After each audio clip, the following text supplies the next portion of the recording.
Thank you for joining us for our 2022 annual meeting. My name is Parisa Termchi-Goodwin, and I am the Executive Director of the Connecticut Oral Health Initiative, or COHI. COHI is a policy and advocacy nonprofit focused on securing access to equitable, high-quality oral health services for all Connecticut residents. We believe that every child deserves to smile and no one should live in dental pain. In this meeting, we're going to have a year in review conversation between our newly elected president, Dr. Brianna Muñoz, and Vice President Trisha Pitter, facilitated by Gary Turco, our community engagement specialist. We're going to talk about successes of 2021 and where we're headed in 2022. Following that, we will have the bestowing of Oral Health Champion Awards and a conversation with Dr. Demetress Davis. Then we will have a tribute to our board directors and close out the meeting. Thank you so much for joining us. Now I would like to introduce our board of directors. Our newly elected president, Dr. Brianna Muñoz, newly elected vice president, Trisha Pitter, secretary, Rob Friedman, treasurer, Dr. Jean Schenzel, immediate past president and director, Kim Rada, director, Phil Richmond, director, Deborah Rosen, and emeritus director and co-founder, Dr. Howard I. Mark. To kick things off, let's hear excerpts from the year in review with Dr. Muñoz, Trisha Pitter, and Gary Turco. Well, why don't we start by maybe you telling us a little bit more about your role on the board of directors. We'll start with our new president, Dr. Muñoz. If you can tell us a little bit about what drew you to oral health advocacy and becoming a board member. Sure. So I first volunteered with COHI about 3 years ago when I was leading the advocacy campaign to extend dental insurance coverage for young adults to age 26 on their parents' insurance policies. So I think we'll be talking about that later as one of the big successes of COHI. And after volunteering with the organization, I learned so much about the legislative process. And I was actually working towards obtaining my master's in public health simultaneously. So during that time, I actually submitted both oral and written testimony on behalf of that bill. And I lectured to both dental students and residents to teach them about the legislative process and really try to engage different stakeholders and allow their voices to be heard. So it's been really rewarding for me to start as a volunteer and then to be presented with the Oral Health Achievement Award for my participation in that advocacy campaign, and then to be now as president 3 years later, and then to see firsthand that bill being passed. It's been really great, and I'm looking forward to the future.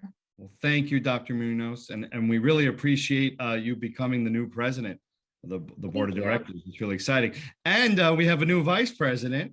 So Trisha, thank you for taking on that role as well. And why don't you tell us a little bit more about why you became a board member and what oral health means to you? Yeah, so why I became a board member is because I wanted to be part of an organization who leads with making positive and impactful policy changes to advance health equity, period, right? And COHI has done that through policy, advocacy, and through education. And interestingly, I met Parisa many years ago when she was trying to move the policy around dental therapy. And one of the things that I was really interested in was increasing the pipeline of underrepresented minority students to go into the field of healthcare. So this initiative was very dear to me, and I followed it. And along with following it, I followed the work that COHI was doing. And they were really doing some really great work addressing oral health disparities in medically underserved communities, especially in communities of color. So I was honored to be asked to be on the board. I am more so honored to be vice president serving with Dr. Muñoz. And I'm just so happy to be part of this COHI family and building relationships and communities and partnerships as we go along. Well, thank you both so much for your service. And we're very excited about the year to come. But let's first kind of review what happened in 2021, the successes that you all worked with COHI on bringing about. So the first thing I wanted to mention was the major policy achievement that I know COHI is very proud of, and that's helping, and Dr. Muñoz, you mentioned it already, helping pass legislation to expand dental coverage for dependents up to 26 years of age. Dr. Muñoz, why don't we start with you? Can you tell us a little bit about that policy, how it impacts the people of Connecticut? Sure. This is a topic that I'm really passionate about, and I've worked extensively on this advocacy campaign for the past 3 years. So I just wanted to congratulate everyone involved because it was a huge success and a win for Connecticut and the Connecticut residents, particularly those young adults that are now insured. So I just wanted to give a brief background of why this is important for the residents of Connecticut. Young adults at age 18, what was happening is those that were insured by private insurance companies, most of them were losing health insurance coverage for dental procedures. And a lot of times now they're transitioning to college, and now they no longer have any type of dental insurance coverage that they so desperately need. And that's a very common age to warrant wisdom teeth extraction, which could also potentially involve sedation services, which can be quite costly.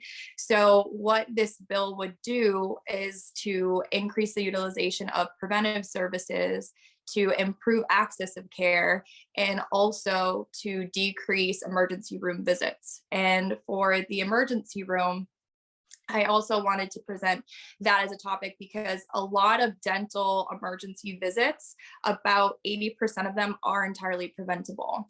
So by decreasing the amount of time that young adults are spent in the emergency room for these preventable type of procedures, it's actually cost saving long-term for the healthcare system. Thank you. Yeah, I think a lot of young people too, if they're covered up to 19 and they've been going and getting cleanings and getting any treatments and procedures that they need, and then they drop off for a number of years, maybe more difficult once they do get an employer and have a dental insurance to then go and actually get care. That gap could be, really detrimental to their overall health. Trisha, who do you think this will impact the most? Where do you see this new policy helping with the issue of equity and those that are underserved? This is an amazing, amazing accomplishment. This really truly impacts, especially communities who are medically underserved, especially communities of colors, Black communities. We're seeing that a lot of, there's been a lag or delay in dental care, right, for a lot of communities of color. And implementing this will bring about preventative measures, right? There is a continuation of care from childhood to adulthood, and there's no lag. And this actually improves health equity and eliminates the disparities when we're looking at oral health issues among those who are up to age 26. So I think that this is going to be a great thing when we're talking about addressing the inequities that exist in our communities. So this is a win-win. We don't need to focus on the neck down. The head and the body can coexist when we're looking at addressing health disparities. And we did this with this big win last year. It's great when an organization can work together and help pass legislation that literally expands coverage for thousands of people. So everyone should be proud who worked on this legislation. So that was a great success for 2021. Let's take a look at COHI's priorities for 2022. Trisha, maybe we could start with you. If you could talk a little bit about one of the priorities COHI has for increasing the adult dental reimbursement rates for Medicaid. What are some of your thoughts on that? Yeah, so it's really inequitable to know that the reimbursement rates for adults patient is 52% of the reimbursement rates for pediatric patients. I mean, that wide gap screams disparities, screams inequities, and it's just not right. So I think this payment structure is just so frustrating to providers. And it kind of deprioritizes, the adult husky patients.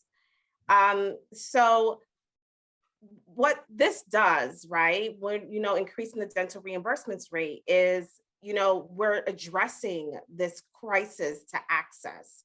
We want to increase provider participation. This is so important. We want to be able for families or parents or guardians that when they're taking their child to get dental care, they also have that same access to do so as well. So it's not a give or take, right? We need to make sure that these reimbursements rates are equitable across the lifespan. And Dr. Munoz, I know you're a pediatric dentist, but I'm guessing that you sometimes treat children who you're able to cover, but then their parents aren't able to see a provider.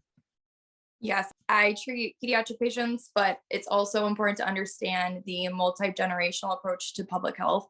So with that, it really emphasizes the importance of the whole family unit and oral health behavior. So looking at more distal factors in oral health and how we can influence it early on.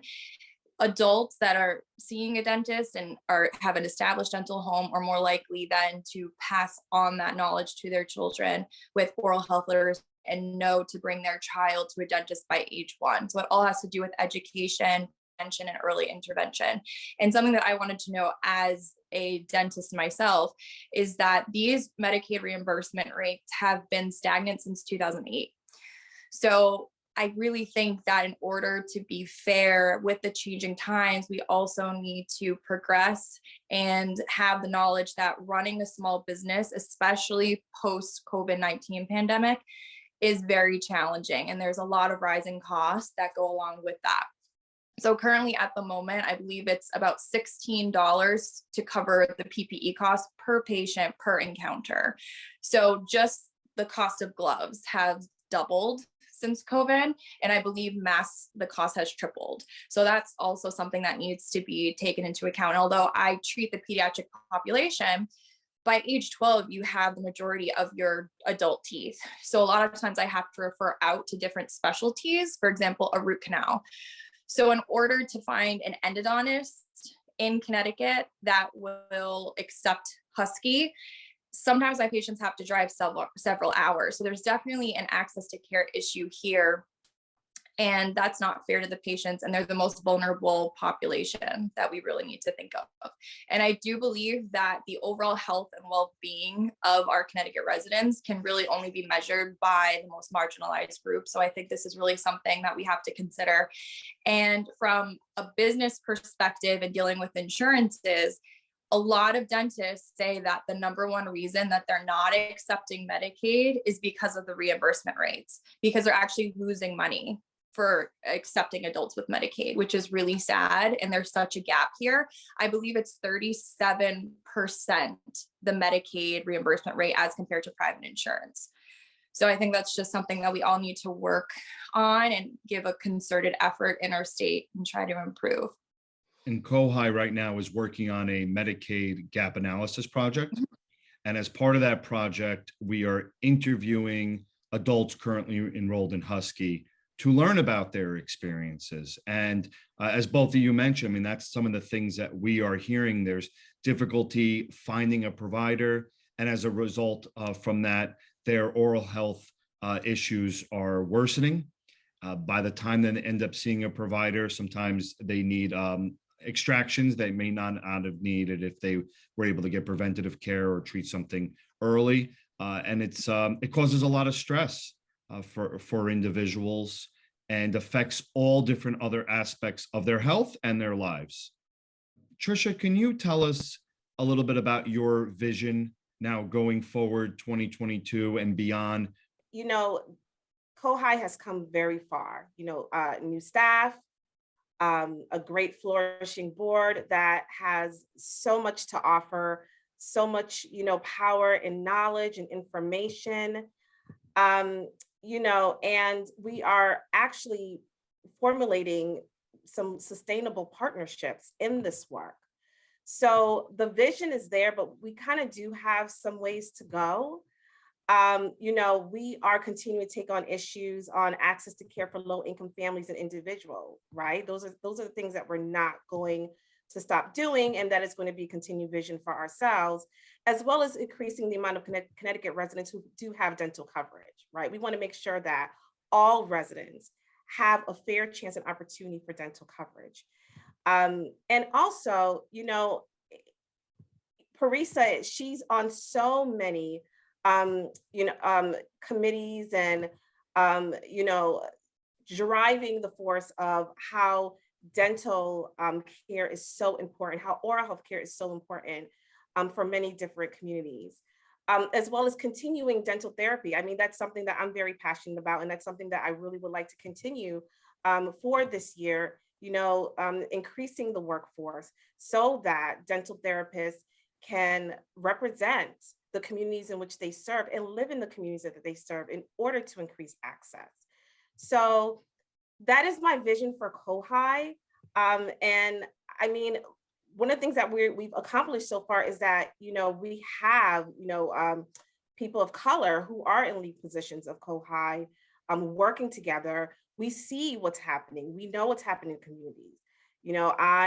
I was raised in a community that was very underserved. So I'm bringing to COHI my own experiences and sharing experiences with my other board members. So we are just continuing on. We are pressing these issues. We are looking at policies, but also looking at practice, research, and education. We are making a vision for our Connecticut residents for better overall health. Thank you, Trisha. And that's inspiring, your words. And I think you're right. Dental therapy could really be a game changer as well. And the experience and the knowledge you bring to the board is so valuable. And Dr. Muñoz, what's your vision for oral health in Connecticut as a practicing provider and as the president of the board? So I fully support COHI's mission, which is oral health for all. And I believe that oral health should be a right and not a privilege in the state of Connecticut and everywhere. So I hope that in the future we can continue to make strides towards that goal and continue to accomplish these little victories that together we can work in different coalitions and achieve a lot. Something that we also do on behalf of the board with COHI not only is to advocate for different type of legislation, but also we have different administrative priorities. And one of that, a project that I'm working on, is to increase the access to silver diamine fluoride, which I use in pediatric dentistry all the time. And more light has been shed upon it after the COVID-19 pandemic because it's a non-aerosol generating procedure. It's non-invasive. It's very effective and safe for all patients. And a lot of times it can completely circumvent the need for sedation, which can be quite costly and can have its own array of health detrimental side effects along with that. So in the state of Connecticut currently, for Husky patients, it's only covered this procedure up until age 6. So we're working towards removing this age restriction so that all patients could have access to it. And I've met with many different stakeholders, which is wonderful to hear different perspectives. And they're also proposing extending it so that elderly patients, which is another vulnerable population, can take part in this procedure as well and have coverage. So I think that's another priority that we have looking forward that I can speak on as a pediatric dentist. And I think, to echo like what Trisha was saying, the mouth is really the gateway to the rest of the body. So in the future, I really think that we will be making strides in medical dental integration. COHI has done a lot of work with that so that dental records and charting systems can be included as part of the medical record, which I think could be really helpful and streamline care for patients while improving the accessibility to care. Well, thank you both very much for joining me in this conversation. With both of your visions, we have a lot of work to do, but these are all very important things that we have to continue to work on together as an organization, and also bring in like-minded organizations throughout the state who can join forces with us on this very important goal of achieving oral health for all of Connecticut residents. So thank you both very much again. Thank you, Gary, Brianna, and Trisha for that thoughtful conversation. Next, we're going to hear from some of our partners who joined us in advocating for better access to oral health care in the state of Connecticut. Hi, my name is Robin Anderson, and I am the Executive Director for the Ministerial Health Fellowship Advocacy Coalition. Our coalition addresses health disparities and health concerns among people of color. And so our partnership with COHI has been very important and significant in the work that we're doing. We know that the disparities that exist, a lot of it has to do with the fact that people of color don't have access to dental care, nor do they have access to oral care. So we're continuing to look forward to the partnership that we have and the advocates that we have on the ground as well, as we partner together to champion getting a bill passed, policy changes that will address affordable dental care for everyone. Thank you.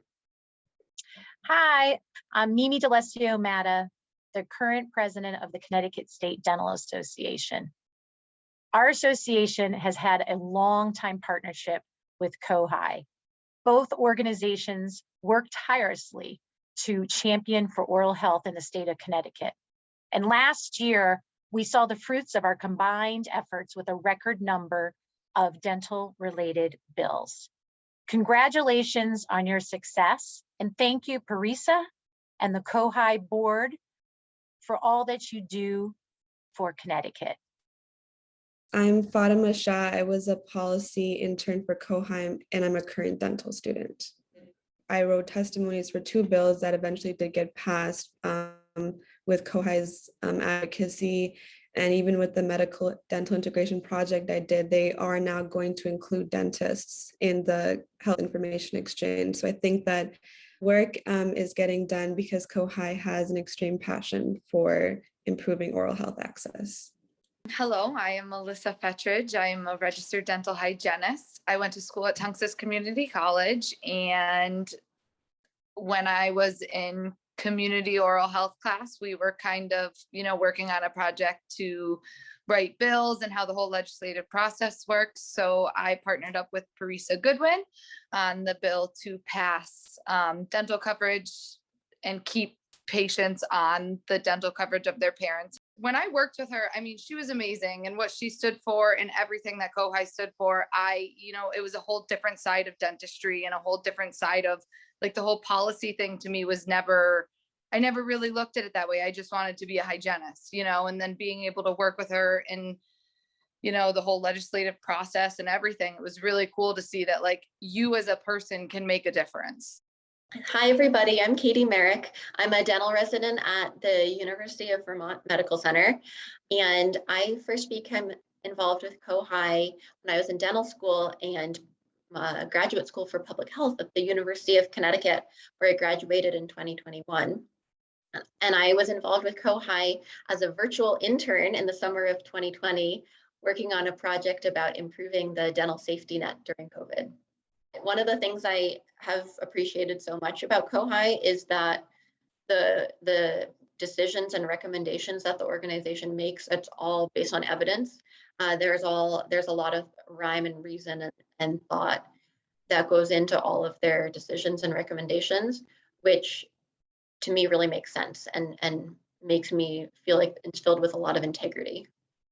I think that I was really lucky to come of age professionally as a dentist, having worked with COHI as a student, because now as a resident, and I think as a dentist, it's going to be easy to get stuck in the grind of it's fast-paced, seeing patient after patient. And so to think about the bigger picture of, well, how do people get into my schedule, get into my chair in the first place? COHI is really looking out for Connecticut residents in that regard, to make it so that I, as a dentist, don't have to always think about those larger things, because I know there's an organization looking out for its residents.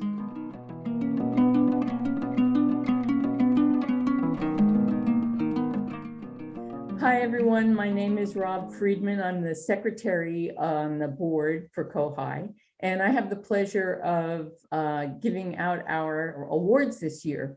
The first award is the Oral Health Champion Award, and we are giving it to Health Equity Solutions. We want to thank them for being very valuable partners over the past 5 years in policy analysis and legislative advocacy. And we want to thank them in particular for their work with us on the bill which was successful in 2021 to enable young people up to age 26 to remain on their parents' dental plans. Health Equity Solutions was key to this, and we're very grateful to them. Accepting this award is their executive director, Dr. Takesha Everett, and we've invited her to say a few words. Thank you, Rob, for that lovely introduction. Good evening, everyone, and I'm so excited to be here on behalf of the Health Equity Solutions Board staff to accept the Oral Health Champion Award from COHI. It's been a pleasure and our honor to work with COHI because we are two groups who both believe that equity is the right and exact thing we need in Connecticut in order for everyone to get their optimal health. And like COHI, we believe health includes oral health. For us, unlike many in the medical profession, we don't separate the body from the head. Everything from the top to the bottom is a part of what is necessary for health equity. And that includes the very important aspect of oral health. We've been excited to be along the journey with COHI to ensure that Connecticut children between the ages of 19 and 26 have access to dental health, just like the ACA allowed them to have access to their parents' healthcare insurance. I don't understand why it took so long, but I'm so excited that we finally got to the destination on that journey that we wanted. We're also excited to have been partners with COHI in terms of looking at quality and quality care outcomes, particularly with the health equity lens in dental and oral health. We're very excited again to see the progress that is coming to fruition. And quite honestly, it's a little odd for me to accept the Champion Award when we believe it's COHI who's going to be the most important aspect of us seeing oral health equity in the state of Connecticut. But again, I think this is just the beginning of a continuous, fruitful, and important relationship. Until everyone has access to the oral health and healthcare that they need without any barriers related to race, ethnicity, or socioeconomic status, I don't see our work stopping anytime soon. Thank you again for this recognition, and I would like to pause for a moment and specifically thank two members of our staff, Karen Siegel and Dashni Sathasavam, who've worked hand in hand tirelessly on all of our work around health equity and oral health equity. I also want to thank Samantha Liu, who's been our legislative liaison on all of the work that we've done and who has helped us as well on oral health equity. Again, thank you for this honor. Thank you so much for the celebration, and we look forward to being in person with you someday soon. Thank you very much to Takesha. Our next award is the Legislative Champions Award, and it goes to 6 legislators this year who were instrumental in the passage of the bill to enable young people up to the age of 26 to stay on their parents' dental plans. Those 6 are Representative Vincent Candelora, Representative Michelle Cook, Representative Jeff Curry, Representative Kerry Wood, Senator Kevin Kelly, and Senator Matt Lesser.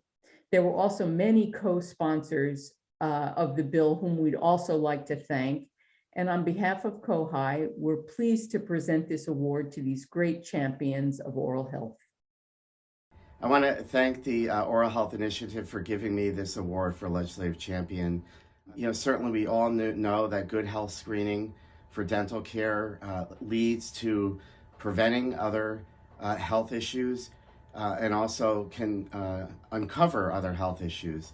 And by keeping these young generation into the pool longer, giving them an opportunity to be on their family's plan, will only benefit our dental coverage across the board, but also train our young generation for the importance of healthcare at a time when they're not really thinking of those benefits. So thank you again for honoring me, and I appreciate it. In 1996, we lost my brother-in-law to undiagnosed mitral valve disease. This happened after he had a good amount of dental work done, and the emergency room doctors had no idea that there was a correlation between his dental work and his undiagnosed heart disease. It is not about pointing fingers or blaming anybody, but it is truly about making awareness known that there is definitely a correlation between what happens in our brain, our mouth, and our head to our heart and our body. So for me, I just want to give a huge shout out to each and every one of you and my colleagues who have been gracious enough to help me on this path and to ensure that we make sure that hundreds of thousands of children, not only today, but in the years to come, have appropriate and adequate dental insurance, and they can stay on their parents' insurance until the age of 26. Thank you all very much, and I look forward to continuously working with you, and you all be safe. Hello, everybody. I am honored, humbled, and ecstatic to be recognized as one of this year's legislative champions for oral health. In the United States, about 23% of residents lack dental coverage. This is double the population that doesn't have health insurance. Dental and vision care are still essential after one's 19th birthday, but our former policy was sending the opposite message. So through Public Act 21-149, our state is reaffirming the message that everyone should be able to access dental and vision coverage. Our oral health is closely tied to our overall health, and I'm proud to have supported this legislation that'll benefit our state and our residents now into the future. I look forward to building off this momentum during the 2022 legislative session to further reduce the high cost of healthcare insurance and care so no resident must choose between their taking care of their health and life's other necessities. And if you're listening, Doc, I also look forward to flossing more. So thanks again for this recognition. Hello, I'm State Senator Kevin Kelly, and I wanted to thank you, the Connecticut Oral Health Initiative, for naming me as your 2021 legislative champion for our work on dental coverage through age 26. I'm so overwhelmed and pleased that you selected me, but I do think this was just a good common sense solution, and we're going to keep at it and making sure that we can make our healthcare more accessible and affordable for everyone. Thank you once again. Hi, I want to thank the Connecticut Oral Health Initiative for naming me an oral health champion. You know, a year ago when you honored me, you did it a little bit on spec. But the good news is working with Parisa and your amazing team, we were able to pass landmark legislation. This is going to make a huge difference for oral health. We know that this is the age group least likely to have private insurance. And it's going to make a real difference in making a better set of health outcomes for the people of Connecticut. I just want to thank everyone at COHI for your work, and I'm excited to partner with you in the year ahead. Also want to thank you for reducing the unemployment rate in my Senate district by hiring my good friend Gary Turco. Thank you so much. Thank you to all those legislators. Our next award is the Howard I. Mark Award, and this year we are honoring Dr. Demetress Davis with this award. Dr. Davis is the only endodontist in Connecticut who accepts Medicaid, and we're very grateful to her dedication for serving adults on Husky. She's known as a kind and skillful endodontist who helps free her patients from debilitating pain by providing them root canals. Thank you, Dr. Davis, for your great work. And I'm going to hand this over now to Parisa, who's going to treat us to a conversation that she recorded with Dr. Davis. Dr. Davis, thank you so much for joining us. It's an honor to speak with you. First off, what brought you to the oral health field? Well, thank you so much, Parisha.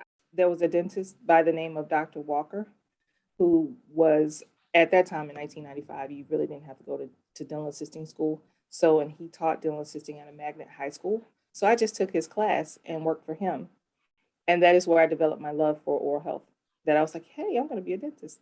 I was accepted to Meharry Medical School while I was practicing as a dental hygienist. And that is where I learned the importance, and I was able to capture the how much of an honor and a privilege that it is to serve the underserved there. And then when I moved here to do my residency, I was like, hey, I'm in a state that has the same philosophy and beliefs that I do. So I can be compassionate, I can practice, and I can give these patients the care that they need. Yeah. What keeps you kind of in that vein of providing care for people that are underserved or on public insurance? Well, I am a servant of God, and it is my mission to give patients an experience that is above and beyond their expectations. I mean, I don't want people to come to my office and feel like just because they are considered the underserved or because they have Husky, that they are less than human or they are somehow subpar. I want them to know that when they come here, it's not about your social economic status with me. It's about who you are as an individual. It's about what your concerns are, what your fears are, and what your needs are. And I hope that they understand that even though they are considered the underserved, that they are more deserving, because these people have to figure out how to live, how to feed their families, how to keep their jobs. And I think they're very smart because they're able to do it every day. When those of us who are served, we have it at our fingertips and we don't have to think about it, but they do. That's beautiful. I really appreciate that. And I think you're absolutely right. I don't think people, myself included, it's easy to take things for granted at times when you have, when you have a privileged life, when you have enough food to eat, you have a roof over your head.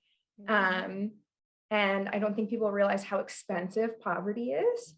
Exactly. And that, like it's always cheaper to buy things in bulk, right? But you need money to do that. And there's so many kind of like shortcuts you can do if you can spend a little money to spend a little money at the problem. But when you can't do that, it's a lot of work and effort. And I love that that you make people feel like they're getting good quality care from a professional. You can get that as someone on Husky in the state of Connecticut. It's possible. It's a really beautiful and important thing. Yeah. One of the things that I was told is that about the amount of paperwork that it takes. And it kind of feels like we're not trusted as the doctors who are in the fight with CTDSS and with CTDHP, that our choices are being second guessed, if you will, or supervised. And that's kind of off-putting to certain dentists. And it may even be the reason why they are no longer enrolled in the program. Also, the reimbursements may not have outweighed the amount of paperwork that's needed to be done. For example, if I have a patient that calls me crying and I get them in that day for an emergency treatment, I can't do palliative treatment on that patient to get them out of pain without a prior authorization. Why is that? If I need to take a bite wing on a patient and just to see if there's decay underneath the crown, or if there is to locate the canals that may be calcified, I have to get a prior authorization before I can take that, and the patient is in my chair. So I have to get permission to do things that I need to do. And I've been to school, I'm competent, I know what needs to be done, but why is my choices for the best treatment for the patient being second guessed or being supervised or being denied? Because we're in the chair, we're in it with the patient, we're here with them. So why am I not trusted or respected in order to have what I say needs to be done to actually be what it is for the health of the patient? Right. Yeah, that's really well put. I've heard from a number of providers that the administrative barriers sometimes is even more of a problem for them than the reimbursement rates. Also because that takes up time too, and time is money. And when a root canal is approved, why does it take so long for the permanent restoration to be placed on a tooth? I've had patients tell me that it's taken 6, 12, 18 months just to even be considered for a crown. Wow. But by that time, we're in the ballpark now of whether has the root canal become contaminated? Do they have more decay? Is the tooth even restorable now? Nice. So it's kind of like, what was the purpose if it's going to take that long? Yeah, that's a really good point. And I do understand I think all the administrative barriers is really difficult because it is so time consuming and taxing for providers, and then also adds wait time for patients. But then you're also dealing with the system, I think, from DSS's perspective, and then the dental health partnership as the implementer with, it's a state plan. And so at what point, like, how do they need to regulate it? How do they need to make sure that there's state dollars to cover it? And it's a really difficult, I think, position. I do understand where the state is coming from, because I've seen it in the news where people who are practitioners try to take advantage, or they do take advantage of the benefit of Husky patients. Or I've heard many things that I'm like, okay, I totally understand where they're coming from. But What about those dentists who have been in it for years and there has been time to develop a relationship and to know that person's reputation? So while we all being grouped together, we're all individuals, we all have individual practices. You wouldn't loop Yukon Hospital in the same group as Hartford Hospital or Manchester Hospital. They're all individuals. They all have their own different way of doing things. Just like dental practices, we all have our different ways of doing things. So I feel like we should be looked at as individuals, look at what we do and what we stand for, and develop a relationship with us based on that, not based on what someone else did in the past. Yeah, I hear what you're saying, because it does get so difficult, and then it's a shame to lose good providers from that system. I would love to hear if there is any other thing that you would recommend be, altered or considered, amongst policymakers and decision makers when it comes to like covered benefits. You already named some really good things, but I'm wondering if you see any other gaps when it comes to coverage or any other sort of like oral health policies that could be helpful. My main thing, since I was a hygienist, I am partial to periodontics. I was actually looking into becoming a periodontist at one time in my career because I really love perio. And I feel like a patient's periodontal health is the foundation. So if you have a house and the ground is sinking, then the house isn't going to last. So that's the same way I feel about teeth. I feel like there should be some periodontal assistance, if not reimbursement, full reimbursement for those services as well, to help us maintain the foundation so that we can maintain those teeth for a longer period of time, because that's the whole point, to save the teeth. Yeah, that's a really, really good point. Periodontal disease also, or gum disease, has so many impacts on, as you know, this has so many impacts on other, parts of the body and other functions, diabetes management, heart disease, stroke risk, maternal health outcomes. I think that's something that gets oftentimes just people aren't aware of it. And oral health ends up being left out of broader health advocacy conversations oftentimes. Well, I think education is also key because they're Husky patients. I do find that a lot of my patients do not receive the oral education that they deserve. And of course, it should start with children, but again, they are the underserved. So basically, they're in survival mode. So being educated about their teeth might not be at the top of their list, but when they do take the chance to visit a dental professional, whether it be general dentist, endodontist, perio, oral surgeon, they should be educated in some sort of way about how to take care of their teeth. Yeah, thank you. What are some of the solutions you think for these administrative problems, or the reimbursement rates, or even building in time and structure for oral health education? Well, as far as the reimbursement rate, there needs to be a fair increase. I'm not talking about breaking the bank. Nobody's trying to get rich off of Husky. I'm just saying make it fair. Eliminate the people who are in it just for the money and try to focus on those who are in it for the care of the patients, because that's the most important. So I said they need to sit down and meet and agree that, hey, this is a problem, and talk to the providers who used to be providers. Ask them what caused them to not be a part of the program anymore, and what actually needs to be done to encourage and motivate them to become a part of the program again.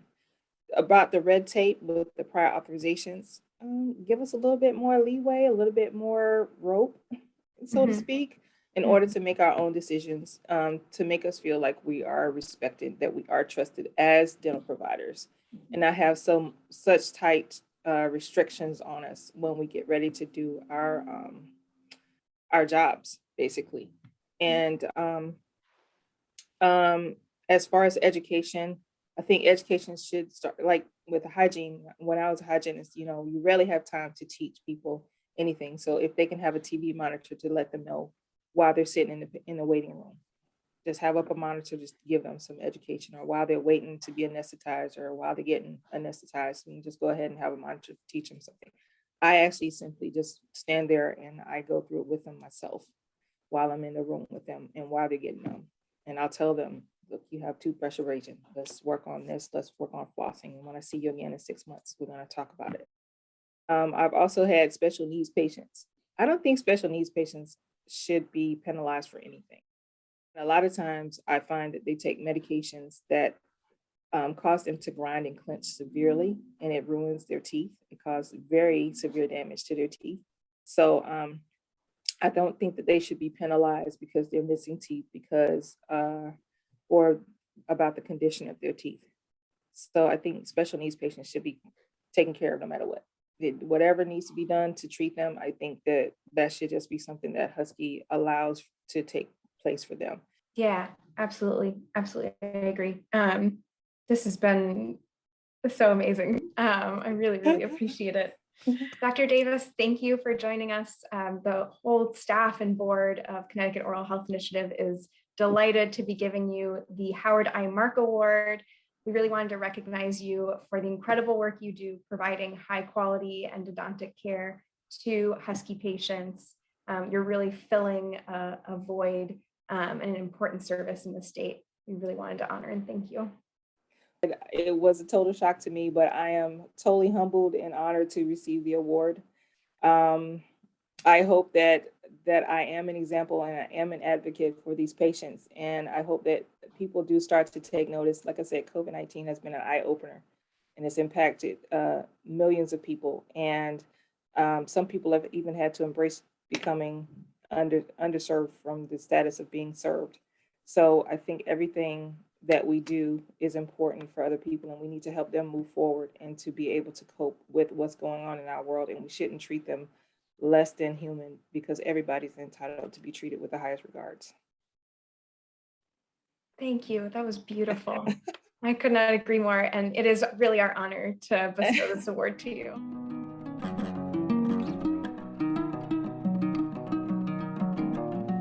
So hello to everyone concerned about the status of oral health in Connecticut.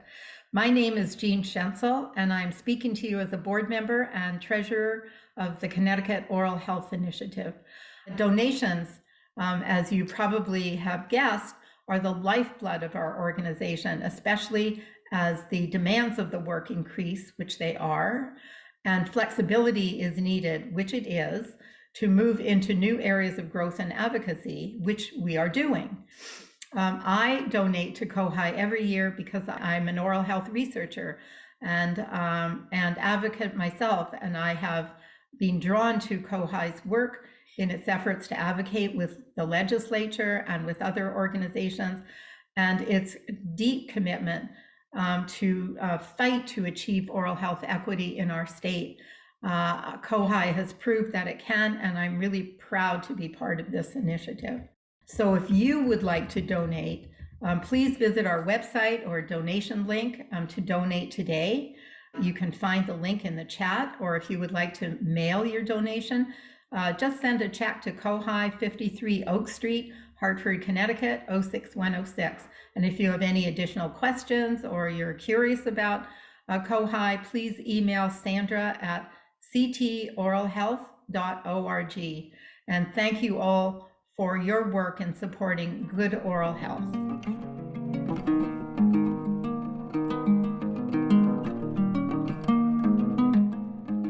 Hi there, my name is Kim Rada, and I am the immediate past president of the Connecticut Oral Health Initiative Board of Directors. And I would like to say a few words about two of our board members who are going off the board at this point in time. First, let me talk a little bit about Geraldine McGee. Geraldine got to know COHI and came to us first as a health equity fellow. And that was in 2015, 2016. And in 2017, we asked if she would join the board, and she was very happy to do that. She has been, and I think will continue to be, a true advocate for oral health. She has done a tremendous job as board vice president. She and I have worked well together. She had a previous role at Hartford Legal Aid and was co-chair of the Medicaid Strategy Group. She is currently working at the Connecticut Health Foundation as their chief CHF policy director. She's always been a tremendous resource to us, even in her time as an intern and certainly as a board member. I know that I can speak for the rest of the board and for Parisa and the rest of the staff saying that we will really miss her, but I'm sure she's going to stay available and on some level will continue to engage with us. And we look forward to that continuing relationship with Geraldine. The second person that I'd like to speak about is Monty McNeil. Monty comes to us from University of Connecticut School of Dental Medicine. He wears many hats. He is a Dean Emeritus. He is a professor of dental medicine. He is an educator. He is a provider and definitely a staunch advocate for oral health. He has been on the board since 2020, and he's really jumped right in and engaged immediately. He pretty much hit the ground running and has had a lot of interests and really has taken part in a lot of the strategic planning and sustainability efforts and started to guide us in directions that I think are going to be very helpful as we continue in the future. He is going to be leaving the board. He tells us for a year or two and that he'll be back, and we plan on holding him to that. He needs to take some time because of other interests that he's pursuing that he knows will be taking up a huge chunk of his time. And we're actually very happy that he'll be doing that. He has served us on the finance committee. He's been active in policy and advocacy, certainly on sustainability and growth, and actually spearheaded that ad hoc committee for us. So as he moves on to do other work in the oral health field, we wish him well as Geraldine. And we look forward to, as we do with Geraldine, maintaining a relationship with him. And I know, again, he will be another terrific resource for the board of directors and also for COHI in general. So on behalf of the board, on behalf of Parisa and the rest of the staff at COHI, I wish them both well and look forward to hearing what they're going to be doing and how they're engaging as they move ahead in the future. Thank you so much, Kim. I'd also like to echo those thanks to Geraldine and Monty. We so appreciate you and all you've done for COHI. We've also asked Dr. Schenzel, who you heard from a moment ago, to say a few words of thanks to Kim for her wonderful work as president. She was president of COHI for the past 4 years, and we are so fortunate to continue to be able to work with her. Thank you, Jay. I've known Kim Rada for more than 40 years. And I have seen Kim do work. We've worked together, we have played together, we have done work in oral health together, and I have seen Kim in many different circumstances, and she has been a star as the president of our board. She has drawn in new board members. She runs a really tight board meeting. The agendas are always very clear. She's polite but systematic when she closes off conversation. She always allows people to speak, and she has, I think, moved our board to another level during the time that I've been on it. She had encouraged me to join. I've always been very happy about that, and we are all very grateful to you, Kim, for the work that you've done over these years, and happy to see that you're willing to stay on the board with us and continue to support us and give support to the new board director as she begins her important work. Thank you. Thank you, Jay, for that lovely tribute to Kim. Kim, you are an incredible champion for oral health, and we are so lucky to have you on the board. Thank you to everyone for tuning in today. I want to do a special thank you to our board of directors and our staff. Thank you for the work you've done to make this event possible and for the work you do year-round to advance our mission. Thank you also to our very generous funders, donors, and sponsors. We cannot do this work without you, and I know that together we can make oral health for all a possibility in Connecticut and a reality. If you haven't had a chance to give, please consider donating today. Thank you again so much, and I hope you have a beautiful rest of your day.